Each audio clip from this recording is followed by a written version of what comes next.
Bigard découvre les gilets jaunes dans leur logique matérialiste. Il témoigne avoir redouté de se faire lyncher, oui oui, en France le 12 septembre 2020. Sénèque, voici deux noms, expliquait déjà la nécessité de se tenir éloigné des rassemblements, que le groupe entraînait l'homme dans des pulsions malsaines, lui montrait le mauvais exemple. Le 12 septembre 2020, Jean-Marie Bigard, qui est à Sénèque, ce que le maire de Montcuq est au Mahatma Gandhi peut-être, ce Bigard dont j'ai souvent déploré la place que lui accordaient les médias, y voyant une manière d'occuper l'espace pour se prétendre à l'écoute de la contestation. Je le découvre en vedette du jour, hué dès son arrivée dans l'un des cortèges parisiens par de prétendus gilets jaunes. Son témoignage, je vous le passe ensuite avec sa voix, mais la qualité du son n'est pas géniale. Donc, ce qu'ils disent, je suis sûrement le mec qui a le plus aidé les gilets jaunes dans tous les sens du terme, et donc évidemment que je ne m'attendais pas à cette douche froide. J'ai d'objets et tout. Heureusement que j'avais deux gars avec moi qui assurent ma sécurité.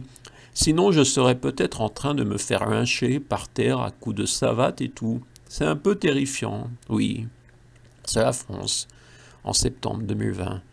Une partie des Gilets jaunes ne se reconnaît absolument pas dans la violence. Et face au parti de l'avoir, celui de l'être devient nécessaire.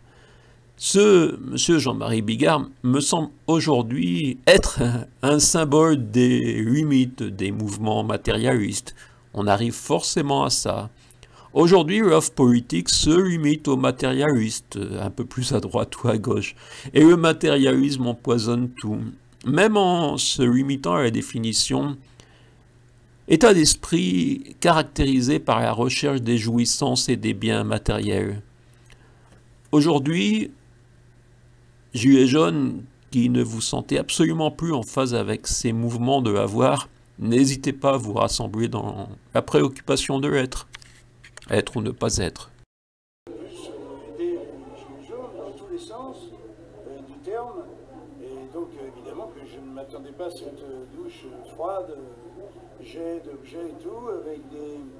Heureusement que j'avais deux gars avec moi qui assuraient ma sécurité, mais sinon je serais peut-être en train de me faire lyncher par terre à coups de savate et tout, et que c'est un peu terrifiant, quoi.